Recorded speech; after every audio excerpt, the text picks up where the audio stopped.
Noches, Gabriel, Stephanie o Karim, ¿no? Karim, Iván,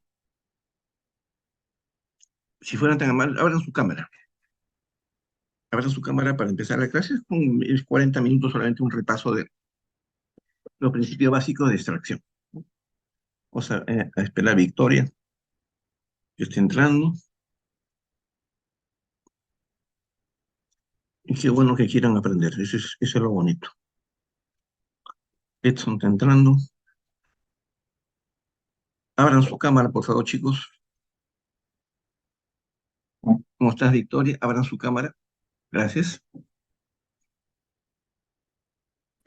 Doctor, buenas tardes. Disculpe, yo estoy a unos minutos de mi casa. ¿Puedo abrir mi cámara llegando a mi casa porque estoy Claro que regresando a la sí. universidad? Claro que sí, Gracias. Victoria. No te preocupes. No hay más, sí, por favor, abran su cámara y vamos a empezar. Entonces, como digo siempre, esta es una reunión de villarrealinos, yo también soy villarrealino y me encantan las personas que quieren seguir aprendiendo más, ¿no? Ese es el objetivo de la universidad y lo hacemos todos con mucho gusto. Solamente vamos a recalcar algo sobre la extracción de los incisivos y hace un momento lo demás a, este, lo vamos a redondear el día de la práctica porque es básicamente la misma lógica, ¿no?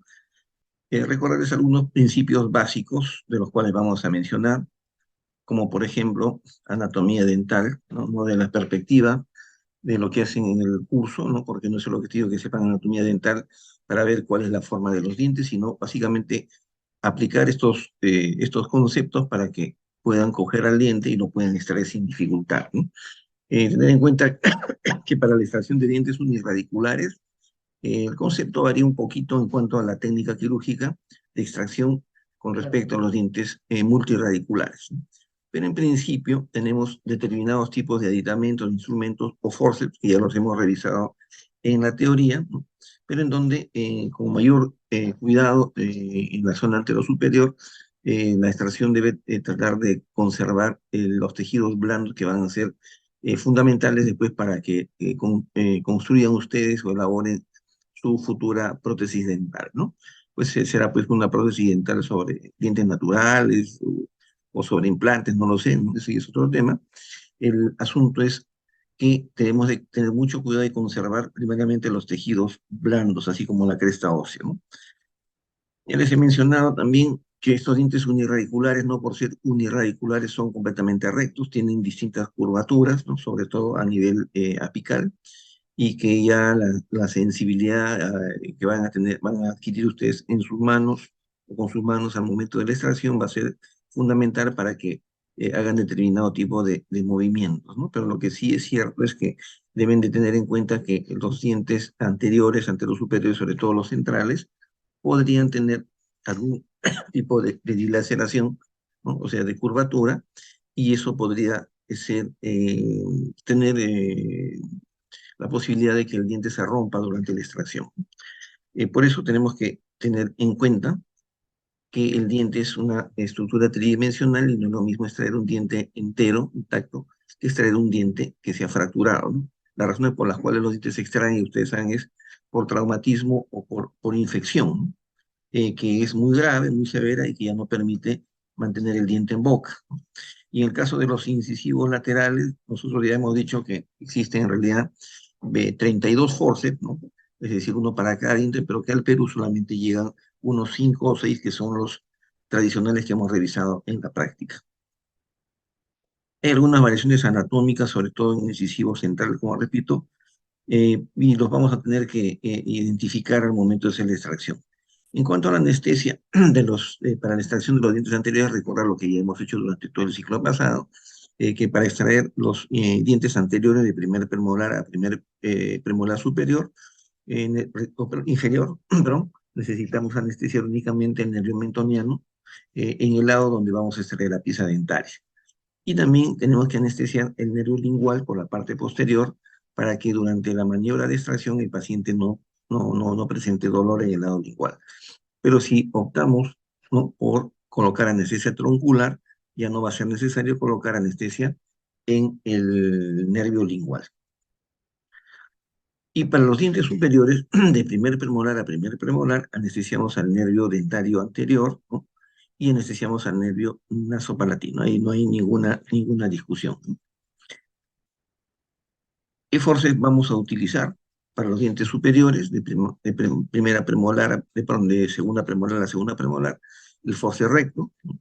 Ya sabemos que todo instrumento tiene tres partes: el mango, que es el número 3, el cuello, ¿no? Que es la parte móvil, en este caso donde está la articulación del instrumento, que es el número 2, y la parte activa, que carece de dientes, no tiene dientes para poder prender, ¿no? O sea, coger perfectamente, como se ve en la foto de la derecha, al incisivo y poderlo extraer sin dificultad, ¿no? Tanto el derecho como el izquierdo. Y para los dientes inferiores, ¿no? Acá en el Perú utilizamos el Force Pico de Milano, cuya forma, ¿no? Se adapta a la forma, valga la redundancia, de los dientes inferiores, ¿no?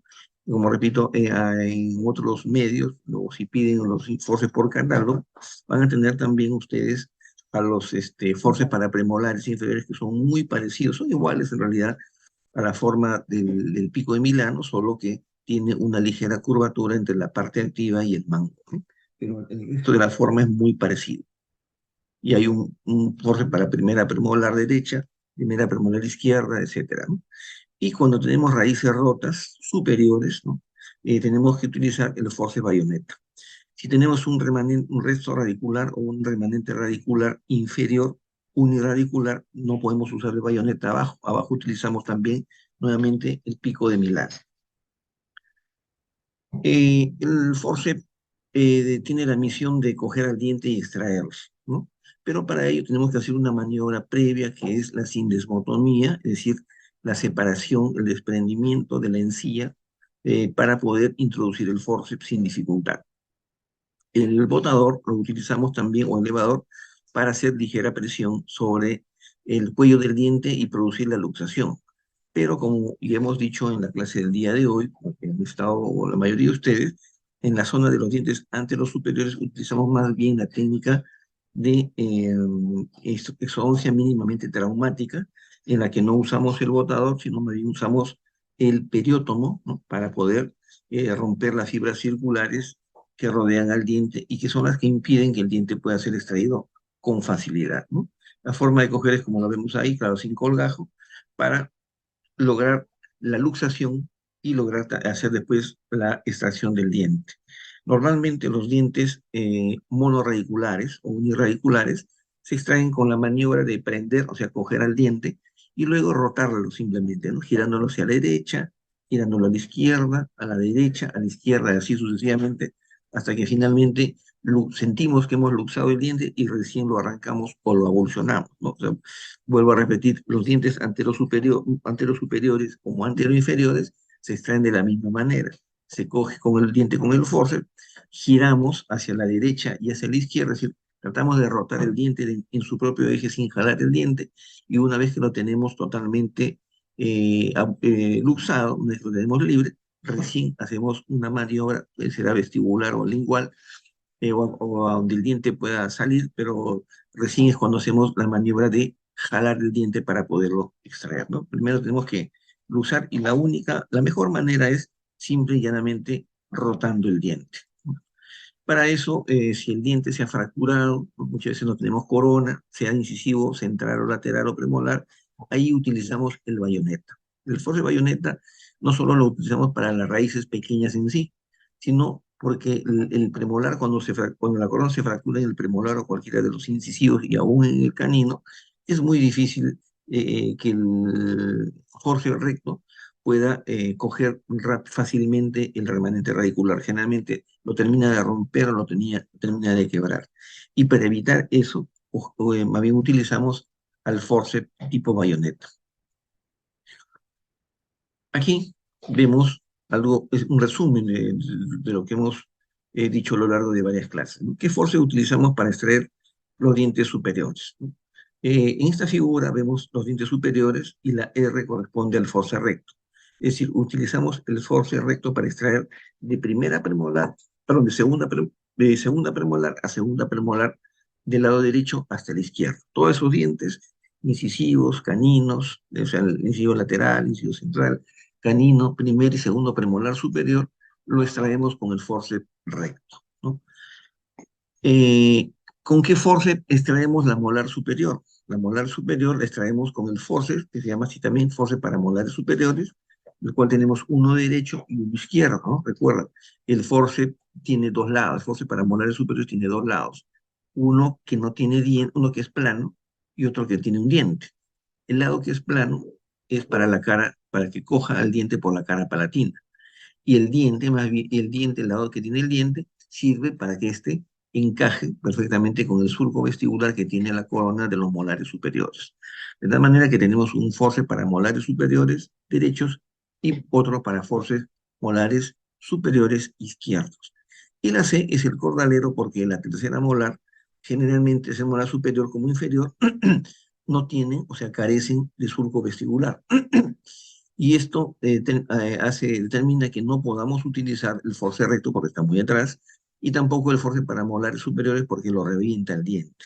Usualmente hacemos la extracción con un force especial para molares superiores que se le llama cordalero, ¿no? Cordalero en relación al tercer molar o cordal, como también se le conoce en la literatura. Entonces, ese es un forceps diferente que no tiene dientes en absoluto, ¿no? En ninguno de los lados. Y para los dientes inferiores, igual de premolar a premolar, utilizamos al pico de Milano, se le force pico de Milano, eh, y para los molares utilizamos el pico del oro. Y más bien para los terceros molares inferiores existe un forceps especial que se llama forceps cordalero, también así se le llama, ¿no? Es decir, aquí sí hay un solo forceps para molares inferiores, tanto derecho como izquierdo. En cuanto a la posición del doctor, la posición del dentista, ¿no? Tenemos que adecuarnos y correctamente para que cuando lleguen ustedes, pues, a los 60 años, 70 años, lo hagan, pues, con la misma energía y con el mismo entusiasmo y sin ningún tipo de enfermedad laboral como solían tener los dentistas de antaño, ¿no? Los dentistas de antaño solían trabajar parados y a veces no tenían este concepto o elemental que ya ustedes conocen, que es la posición del doctor pues, de manera similar a la posición de las agujas del reloj, ¿no? Es decir, tenemos una posición del doctor que puede estar entre la 1 y las 12, ¿no? La posición preferida para otras especialidades, ¿no? Como por ejemplo en operatoria dental, como en endodoncia, es la posición de las 12. Pero en cirugía es imposible trabajar en la posición de la OSCE, nunca lo hacemos, debido a, o muy rara vez lo hacemos, ¿no? Debido a que tenemos que mirar directamente al paciente cuando hacemos cirugía, ¿no? Definitivamente la posición de las dos es muy inadecuada, porque no podemos nosotros utilizar la visión indirecta para extraer un diente, lo tenemos que hacer mirando de frente al paciente. Entonces, la posición preferida, ¿no? O ideal, ¿no? Para la mayoría de casos, no para todos los dientes, es la posición de las 9, ¿no? La posición de las 9, o mejor aún si se pudiera, la posición de las 7, porque es la posición ideal en la cual estamos en forma perpendicular y directa al diente que vamos a extraer, salvo que el diente sea del lado izquierdo, ¿no? Iríamos al otro lado, la posición de las 3. Y la X del lado derecho está recordándonos que en cirugía no utilizamos, o lo hacemos raramente, en todo caso, la extracción de una pieza dentaria o de alguna cirugía en la posición de las 12, ¿no? Estas son posiciones ergonómicas sumamente nocivas, ¿no? Hacen daño al paciente, a la persona, perdón, al doctor, a ustedes que son jóvenes, porque van a producir problemas en la columna vertebral, tanto de la columna dorsal como de la región cervical. Van a esforzar su vista y no van a poder trabajar adecuadamente. Es decir, el odontólogo tiene que sentarse, tiene que estar sentado en la posición de las 9, de las 7, donde sea necesario, pero siempre sentado en posición recta, ¿no? Así, acá como se ve en esta imagen, ¿no? Sentado con la columna vertebral perpendicular, ¿no? Al asiento, es decir, lo mejor, sentado lo más cómodo posible y tratando que la muñeca del operador, en este caso la muñeca del doctor, se encuentre a nivel de la boca, ¿no? Para que de esta manera sea una posición lo más ergonómica posible. Entonces, estas dos posiciones hay que quitar hay que quitarse de nuestro trabajo, ¿no? En cirugía, ¿no? También utilizamos mucho la posición de las 7, ¿no? La posición de las 7 es una posición mucho mejor que las 9, pero el problema es pues que tenemos que abrir mucho las piernas, tenemos que de pronto acomodar mejor al paciente, eso es cuestión de práctica, y lo utilizamos usualmente cuando hacemos extracciones de los incisivos, de los dientes anteros superiores en general, ¿no? Más aún cuando se trata de los dientes del lado superior izquierdo, ¿no?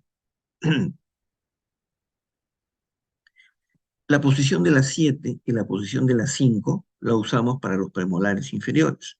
Es decir, si estamos en el lado derecho, porque somos derechos, y vamos a extraer un premolar inferior derecho o un canino derecho, tenemos que sentarnos en la posición de las 7, ¿no?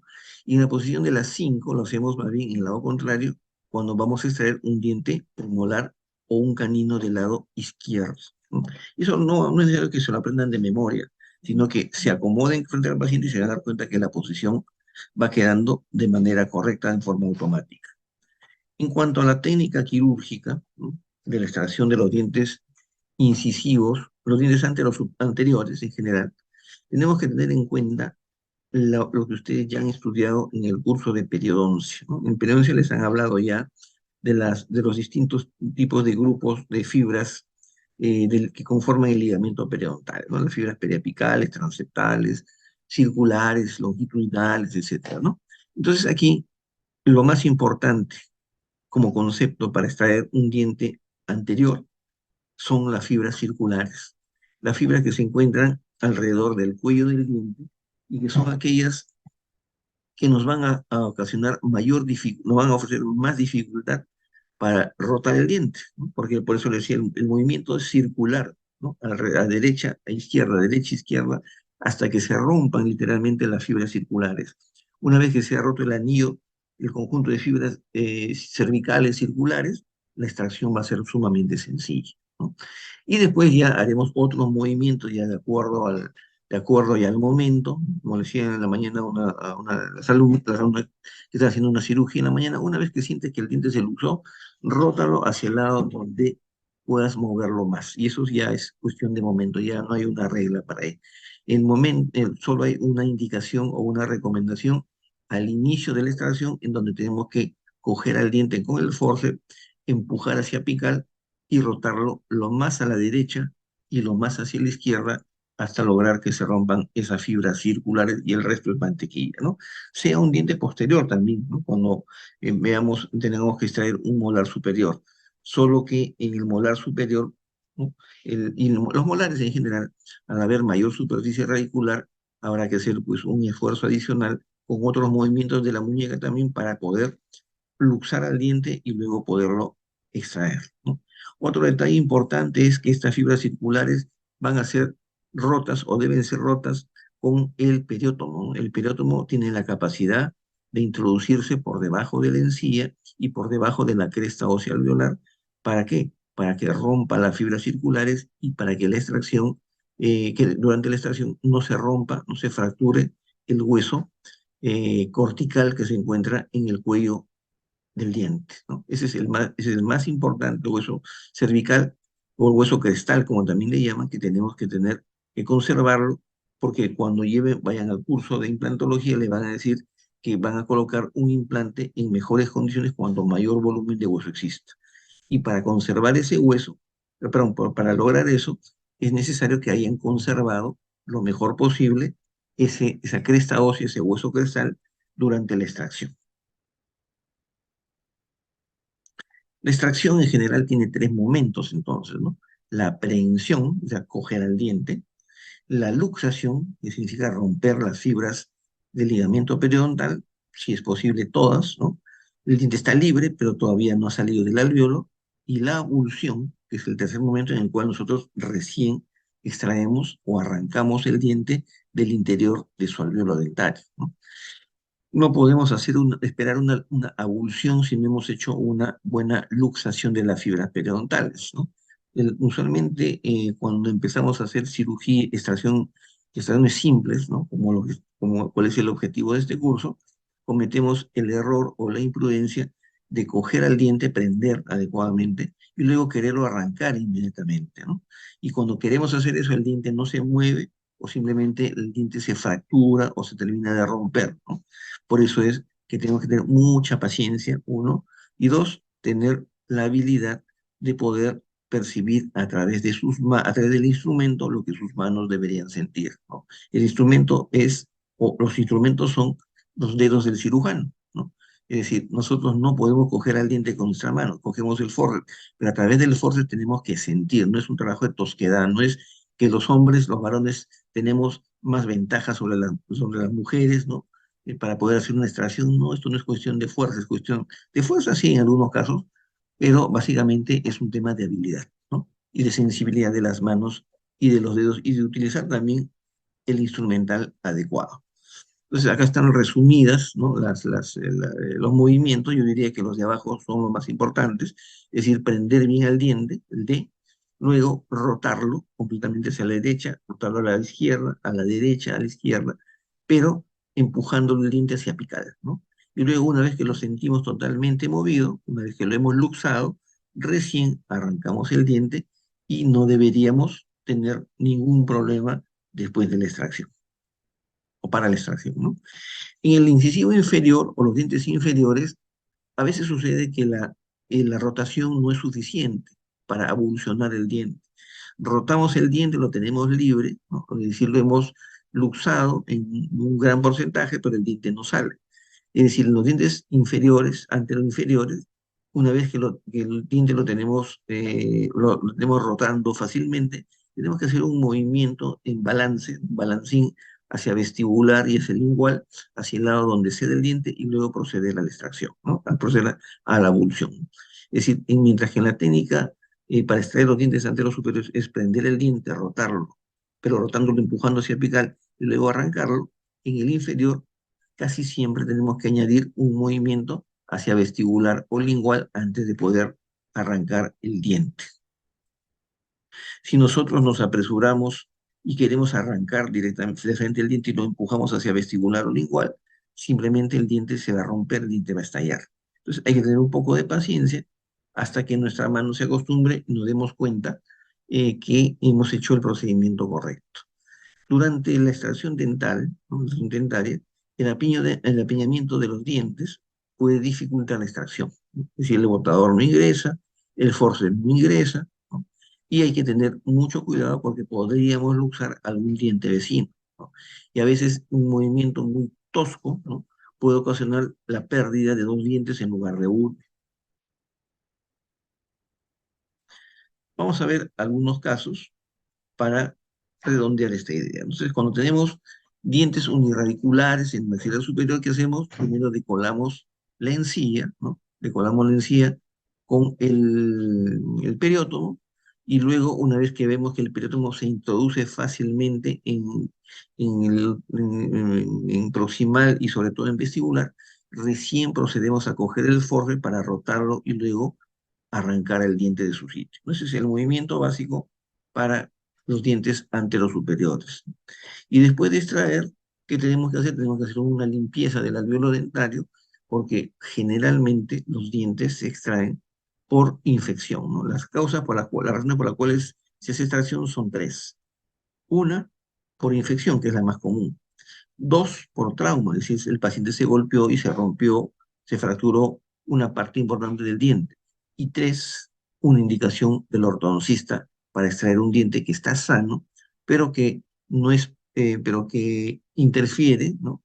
Con el movimiento de los dientes para poderlos alinear, ¿no? Aunque ya cada vez hacen menos estas indicaciones los ortodoncistas. En este caso hay cuatro piezas dentales, ¿no? Que han sido extraídas, ¿no? Y mediante el mismo procedimiento.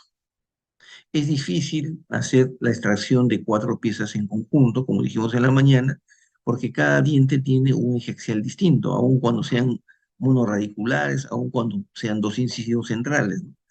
Por eso que tenemos nosotros que, si existe un puente, ¿no? Que une varias piezas dentales o la feruliza, tenemos que cortar el puente, tenemos que segmentarlo antes de realizar la extracción dental. En los dientes inferiores no solo basta la radiografía, hay que ver clínicamente. En este caso, era una extracción simple, ¿no? pero ocurrió pues que por la falta de experiencia el diente se fue rompiendo y terminó en un colgajo. Por eso es que les pedimos a ustedes en la práctica que lleven todo el instrumental necesario para hacer un colgajo, que lleven su hilo de sutura, ya vamos a hacer una práctica de sutura de acá a un par de semanas, ¿no? Y que también lleven el instrumento rotatorio, una fresa y su pieza de mano, porque nadie está libre de que en algún momento algo sucede y tenemos que meterle mano y hacer un colgajo y también hacer osteotomía. No es lo ideal, no es lo que esperamos, no es lo planificado, ¿no? Pero puede ocurrir. Entonces ya más adelante, conforme vayan empezando a hacer sus extracciones, también le voy a enseñar cómo tienen que hacer la planificación para extraer un diente fracturado mediante colgajo y de qué manera tenemos que hacer el plan antes de la cirugía, ¿no? Y hacer nuestro plan A y nuestro plan B, porque ya cuando hacemos colgajo no sabemos lo que va a ocurrir, ¿no? Y que eso no es para asustarse, simplemente es parte de nuestro trabajo. Tenemos que estar preparados para resolver el problema, ¿no? Entonces, no se olviden que en cirugía no existe segunda vez, ¿no? Es decir, si al paciente le estoy haciendo una endodoncia y algo no me salió bien, pues lo cito en otra oportunidad para continuar el tratamiento. Igual en periodoncia, igual en operatoria dental, igual en ortopediatría, igual en prótesis o sea, rehabilitación oral. Pero en cirugía no le podemos decir, mire señor, ya está con el colegio abierto, véngase la otra semana para seguir. Eso no se puede, eso no se debe. Por eso es que tenemos que tener todo a la mano para resolver el problema en una sola sesión, en la misma sesión. Ese es nuestro trabajo, esa es nuestra responsabilidad. Y ya dijimos también en la mañana que cuando hacemos más de 2 extracciones, aun cuando sean extracciones simples, la técnica se llama exodoncia seriada, ¿no? La exodoncia seriada se caracteriza porque hacemos varias extracciones simultáneas a la vez, porque no queremos estar maltratando al paciente varias veces, anestesiándolo varias veces, ¿no? En muchas oportunidades, y él tiene 4 dientes para extraer y va a venir ya, venga, la próxima semana para el otro, y la otra semana para el otro, y así sucesivamente. No, no podemos hacer eso, tenemos que hacer todas las extracciones de manera simultánea, porque no solamente es el hecho de extraer los dientes, sino que a veces el hueso puede quedar irregular y tenemos que regularizarlo con la fresa, ¿no? Hacer lo que se llama una alveoloplastía, ¿no? Y para hacer alveoloplastía, obviamente tenemos que hacer un colgajo, ¿no? Por eso que esto ya es parte de una planificación, ¿no? Como también conversamos en la mañana, quienes estuvieron en la clase teórica, hacemos en este caso la extracción de muchas piezas dentarias y el paciente no se quiere ir sin prótesis, no se quiere ir sin dientes. Entonces preparamos una prótesis, hacemos una cirugía de modelos, es decir, tomamos una impresión antes de extraer los dientes y lo rompemos los dientes y sobre eso en el laboratorio preparan una prótesis total, en este caso provisional, ¿no? Puede ser parcial también, ¿no? Dependiendo del caso. Y luego hacemos un rebasado, ¿no? Con un material que sabemos que se llama silicona, que es un rebase temporal para evitar que la encía, ¿no? Sea comprimida por la placa base de la prótesis. Siempre hay que mostrar al paciente el producto de nuestra extracción, ¿no? Es una sana costumbre. Eso es para evitar que el paciente vaya a pensar que no hemos extraído todo el diente, porque el paciente se puede complicar con una alveolitis húmeda o una alveolitis seca. Alveolitis húmeda es una infección, se infecta el coágulo, o el coágulo se desprende y viene un tremendo dolor post-extracción post-extracción dental, ¿no? Entonces el paciente levanta su sospecha y dice, ¿y qué ha pasado? ¿Por qué se me infectó? Seguro que el doctor o la doctora me dejó una raíz. Ah, no, me ha dado alveolitis, me está doliendo, y el paciente no sabe que es alveolitis seca, me está doliendo, ah, seguro que el doctor o la doctora me han dejado una raíz.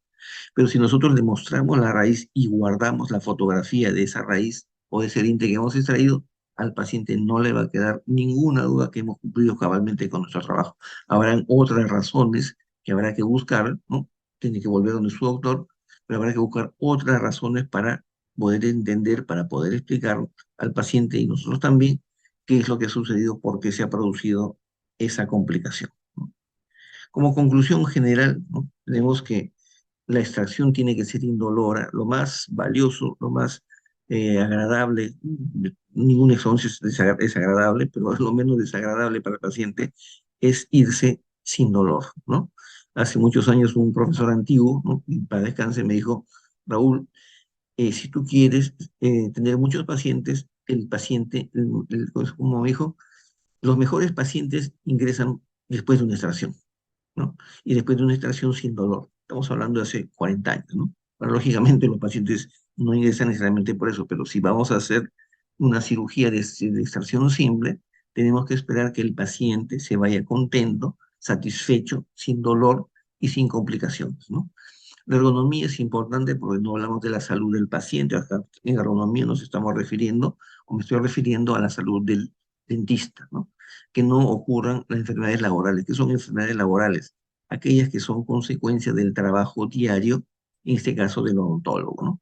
Algunas de las enfermedades laborales más comunes que el odontólogo son los dolores de cervicales, los dolores de la columna dorsal, o sea, claro, la columna dorsal, los dolores de la columna lumbar y también el síndrome del túnel carpal, ¿no? Que es muy característico de los endodoncistas, ¿no?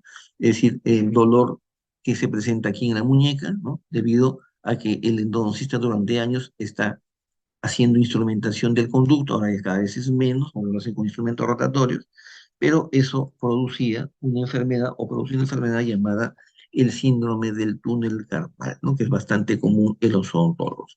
Otra enfermedad laboral también es la sordera, porque el sonidito ese de la alta velocidad y muchas de las cosas que nosotros hacemos en odontología tienen una repercusión directa sobre nuestra audición. Por eso es que tenemos que utilizar piezas de mano cada vez más finas, ¿no? Que produzcan menos sonidos, ¿no?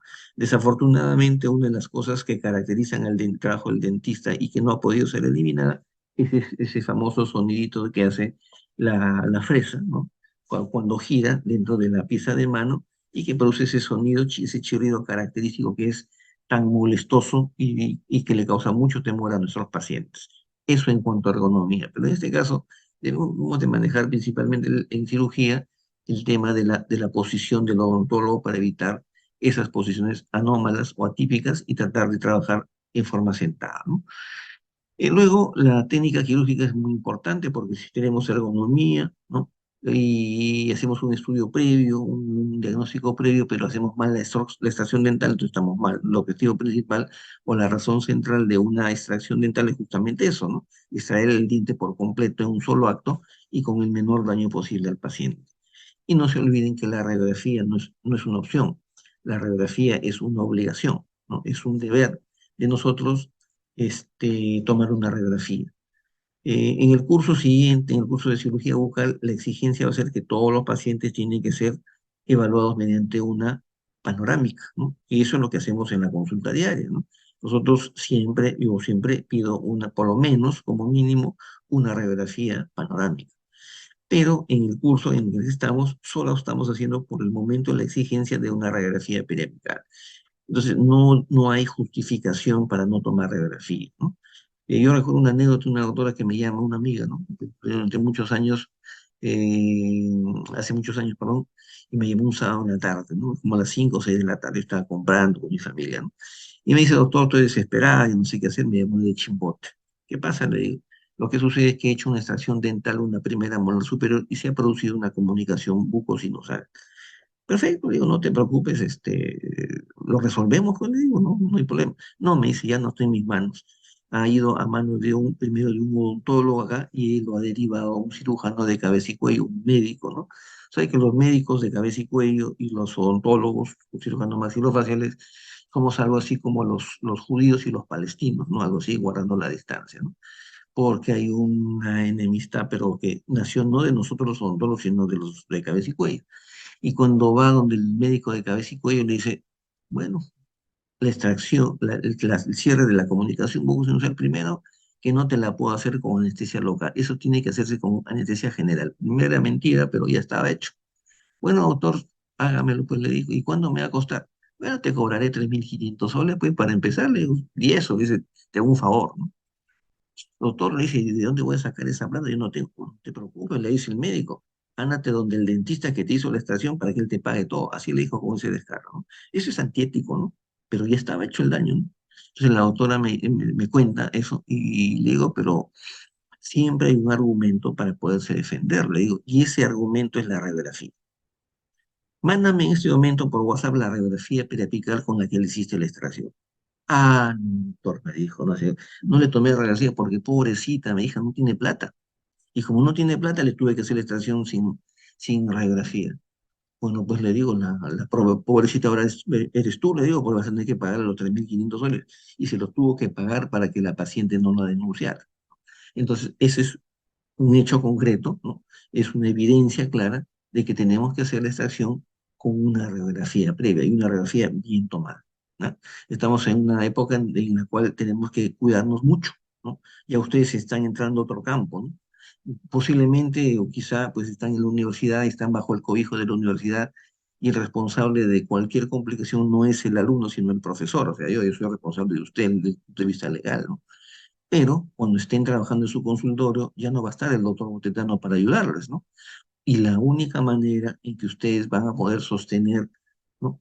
Lo que ustedes han hecho será cuando hayan tomado, si es que hayan tomado una radiografía periapical previa, si es que tomaron fotografía al diente que extrajeron, si le dieron una receta y la receta estuvo confeccionada dentro del marco de la norma legal, que es lo que hemos hablado el día de hoy en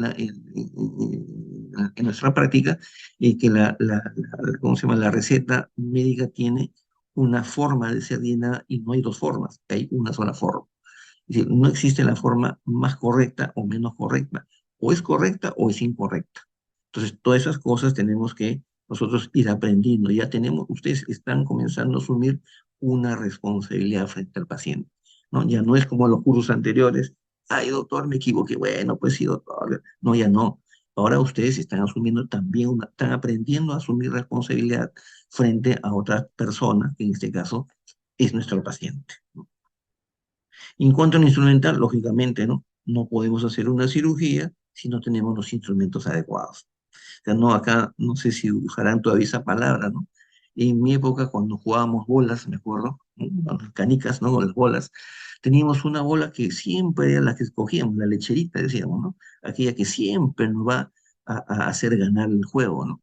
Entonces, acá no existe, no existe el force del lecherito, ¿no? O sea, no existe el force que siempre nos va a salvar de la situación.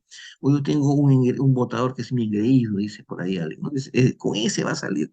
No, tenemos que tener varios instrumentos, varios botadores, varios forces, porque finalmente en el momento indicado no vamos a tener cómo resolver el problema y tenemos que resolver el problema en ese momento, ¿no? Entonces, es muy importante la clase de hoy. Yo los felicito por haber coordinado, ¿no? Esta clase porque me parece que es muy importante. Y bueno, cuando ustedes van a una fiesta, ¿no? Para los que hayan asistido a la clase, está en imagen familiar. Cuando ustedes van a una fiesta infantil, encuentran todo tipo de golosinas, un buen espectáculo, una buena torta, una piñata, ¿no?